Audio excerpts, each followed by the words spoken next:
প্রতি সপ্তাহের সোমবার ছাড়াও শ্রাবণ শিবরাত্রিকেও খুব বিশেষ বলে মনে করা হয়। জেনে নিন শ্রাবণ শিবরাত্রির তারিখ ও তাৎপর্য। এক বছরে ১২টি মাসিক শিবরাত্রি আছে, কিন্তু মহাশিবরাত্রি ছাড়াও শ্রাবণ শিবরাত্রি সবচেয়ে গুরুত্বপূর্ণ বলে বিবেচিত হয়, কারণ এই দিনটি শিব শক্তির মিলন হিসেবে পরিচিত। যেহেতু শ্রাবণ মাস হলো ভগবান শিবের মাস এবং শিবরাত্রি তার প্রিয়, তাই শ্রাবণ শিবরাত্রি হলো শ্রাবণের সবচেয়ে বিশেষ দিন। শ্রাবণ মাসের কৃষ্ণপক্ষের চতুর্দশী দিনে পড়ে শ্রাবণ শিবরাত্রি।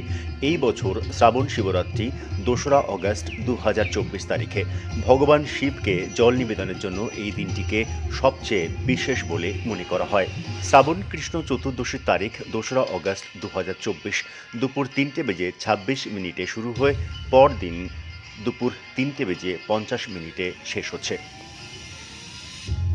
শ্রাবণ মাসে বাঁকে করে গঙ্গার জল ভরে নিয়ে আসা পুণ্যার্থীরা শ্রাবণ শিবরাত্রির দিনেই ভগবান শিবকে জলাভিষেক করেন। কথিত আছে যে এর দ্বারা ব্যক্তি মোক্ষ লাভ করেন।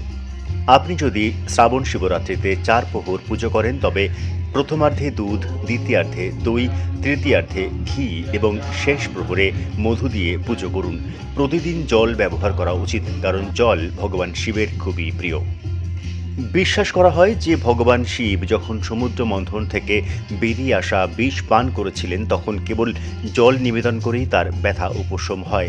তাই শ্রাবণ মাসে যে মহাদেবকে জল নিবেদন করে তার সমস্ত কষ্ট ভোলানাথ দূর করেন। ॐ त्र्यम्बकं यजामहे। আশা করি এই পর্বটি আপনাদের ভালো লেগেছে।